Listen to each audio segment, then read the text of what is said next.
with guys, we kind of do something really different. It's almost like the other side of the coin.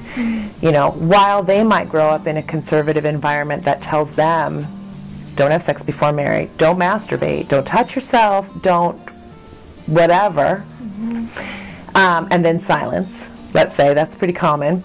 But then they walk in the world, and inside our culture in particular, we say guys are always sexual. They always want it. You know, the penis has a mind of its own. You know, and you kind of got to follow along because the penis will drive the whole thing, right? You know, we totally objectify that part of their body and ignore everything else. So it's like we say the penis is all that matters around sexuality in a man. And everything else about him, his heart, his mind, his soul, doesn't count. And with women, we say your heart and mind and soul counts. That's good. But your genitals, that doesn't count. You know, pleasure, your clitoris doesn't count. That's shadow. And so we talk about guys' penises, but we talk about it in a shadowed way. You know, they can't help it. They just gotta, you know, as if their heart isn't involved. You know, which is so unfair to men. And with women, we do it as if their pleasure isn't connected to their heart. She has to just bring her heart. She can't bring her pleasure too. So what happens is women get the message that men need to be serviced. And men get the message that they need to be serviced. And so people begin a relationship with each other where the man is feeling entitled, he's feeling unconnected sometimes to his heart, or doesn't really know if that's important or what to do with that part of him. You know, we don't give them much space to talk about their emotion and the connection. And women come in just bringing the heart, perhaps, and since they haven't been able to have a relationship with their genitals, that was okay, but they know, I know how to take care of him. And automatically, you've just set up the recipe for a really lousy sex life. Because one's feeling obligated, and the other one's feeling like they should get some.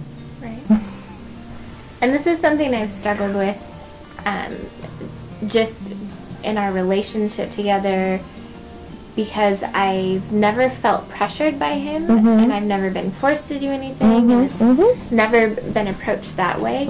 But sometimes I find myself like either pleasuring him or doing certain sexual acts that I realize I'm doing out of guilt or obligation that I put on myself. That he's never uttered anything or put any kind of pressure on any act. And all of a sudden, I realize that I'm not enjoying any of this because I feel obligated that I have to do it. And just speaking to what you're saying about how that almost permeates whether you're thinking about it or not is just one of those ways where I've questioned how can I change that thought, because I want to be able to enjoy this too, or I want to be able to feel comfortable and want to do these things just to pleasure him and to be together, rather than this ingrained guilt trip that I'm putting on myself. Without him ever knowing what's going on. All he knows is I've shut down. He can feel that. Yeah, of course. Well, and I think part of it is your growing edge might be learning to develop a relationship to sexual pleasure and to your body. So you were talking earlier about it feels good with massage oil and that kind of touch. You can connect to that. That feels pleasurable to you, and it feels okay to you, right? So we know it's there. It's all there, and that's all good. So now we have to get that to grow into whatever all parts of your body that feel good. You know, you've got lots of skin. You've got lots of wonderful parts to you, and they're all you. Every single part of you is you. And the guiding direction, if you will, is pleasure. What brings you pleasure? you know? And you might know some things that bring you pleasure, and you might not know about other things that bring you pleasure. And then if you bump into places that can bring pleasure, but you find your mind getting activated and stressed out again, then it's like that's a place that you may not have a relationship with. That's okay yet. And so it's your job to develop that relationship, to first get to where you feel okay with that part of you. And imagine just, you know, kind of breathing and feeling okay, and then going, okay, God, you gave this to me, so help me know how to love it like you love me, and help me know how to celebrate it, and feel okay about it, and see it as a wonderful part of me, you know. And then you kind of got to work with it, because you're undoing a lot of knots. Right. And it takes some time to claim your whole being and let desire be a part of it. Let desire be a part of your whole being. And so for you, the connection is learning to connect your genitals, the parts of you that have been cut off, connect it to your heart and to the whole of you. And for men, sometimes we have to sort of help them kind of tuck the penis inside their body in this weird way. You know, it's like connect their penis to their heart so that they can feel the fullness of what happens when love is driving their sexual desire. Right. Because when our passion and our love, what we feel most sort of sincerely, drives our touch becomes very sacred, becomes really whole and lovely, and it doesn't end up getting driven so much by behaviors. Like, it doesn't matter if this or that doesn't happen, provided both of you got to stay in your love and in your body and in pleasure together. And then as soon as anyone moves out, you just say, okay, that's not working. Because that's not the purpose. The purpose isn't to do a thing, you know. And I think there's freedom in what you said, that if there is a part that all of a sudden you discover something and your mind kicks in, that's okay, and that this uncomfortable feeling can kind of be approached as, this is something new. I want to question it. I want to explore it more, instead of saying, well, since it's my mind turned on, it's automatically bad thing. Or it's automatically that boundary should never have been crossed. It means something's wrong. It just means that it's new. Yeah, exactly. Well, and one of the things that I kind of think is, I don't know, I think it's wonderful and I think it's really fun, is that men and women are created different, and God must have done that on purpose.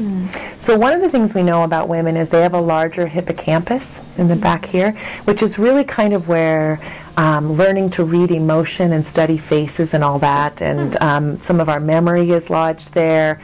And what happens is women do a lot of their sort of relationship thinking in that place. And when anxiety kicks in for her, or stress kicks in for her, desire tanks. It's the way she's wired. Guys don't necessarily, they can kind of tuck something away and stay focused in desire. Well, we needed to have people that could stay focused too.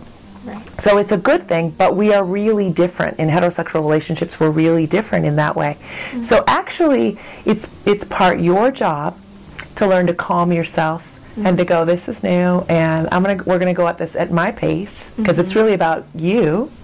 And for him to slow his pace to match you. Like, okay, so how about I work on your toe for a while? And get you back into pleasure. And when you're feeling pleasure, we can go to another place that may bring you pleasure. But if you move out of pleasure, I'm going to move to another place so you can feel pleasure again. That it's really about you and your pace so that you can develop the fullness. As he's taking his time, going at your pace, he's learning to love. Love you, the way that you go, the way that your body opens, you know, like a flower. And that's exactly what he needs to do, is connect to the power of the love he has in him. And because it's really as he gets to see he can pleasure you and keep you in your pleasure and move with you, his love will grow. And that sense of, I am being her, love her. I am being her lover. He can feel so much pride about that. as opposed to sort of driving it to be at his pace. You know, he might go forward, or lots of men do, and they have an orgasm and all that, and that brings some amount of pleasure, but nothing like the pleasure that's driven through your love. That pleasure, even holding off an orgasm and staying with her and letting it build and build and build, and then he can back off so he doesn't ejaculate and let it build and build. He gets to stay in his place of most pleasure longer. Right. Because the goal is staying in pleasure with you. The goal isn't ejaculating. Right. And there are some cultures that just don't even move to ejaculate. They really learn the art of staying inside that place and feeling pleasure. And we talk about men having multiple orgasms. It's really that they learn to stay on that edge and then back it off and go up to that edge but not go over, so that they can stay with her and they can increase the amount of pleasure time that they have together.